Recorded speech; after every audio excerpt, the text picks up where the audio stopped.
The problem with most utopias is that they don't tend to take the human view. Rather, they are stories that talk about institutions, how our government functions, and they often fail to talk about how we even got there in the first place. 1984 forgot to ask the question why people were initially interested in joining the oppressive society of 1984. Even in The Handmaid's Tale, it still feels incredulous to think about why it was that people were going to be coaxed into joining the theocratic cult of Gilead. There's really only one utopian or dystopian book that truly examines the human condition under utopia. And it also comes to a conclusion about the utopian genre as a whole.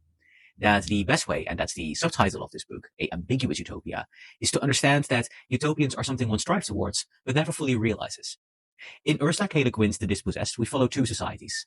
A seemingly dystopian society that is oddly mirrored to be an excess of hypercapitalism, and a utopian society set up by syndicalist rebellions who flee to the moon of that planet. They remove all desire for possession, and they are therefore the dispossessed. You aren't allowed to own your house, where you work, your partner, your family, because you're all together free from want.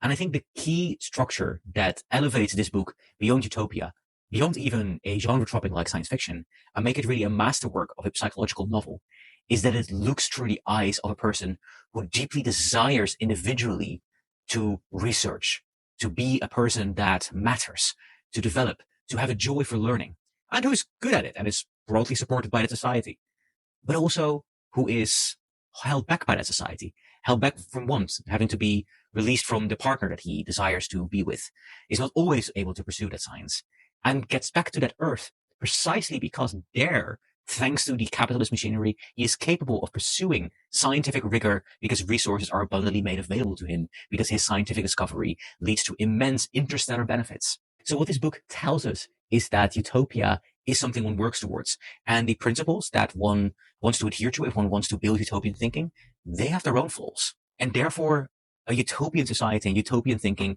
isn't just sketching out a vision. It's doing the work. And it's realizing that it still means sacrifices. Some of them might be externally imposed. The moon on which the syndicalist planet finds itself is regrettably resource scarce, which influences the harshness and the harsh trade-offs that the society needs to make, but also internally imposed. That if you desire a life of community, that does come at the limit of freedom of individual expression. This book, therefore, is a utopia not just about how a system works, but how people work within that system. It isn't a utopia about governments. It's a utopia about relationships, love, passion. And that's what makes it, I think, the best book that I've ever read.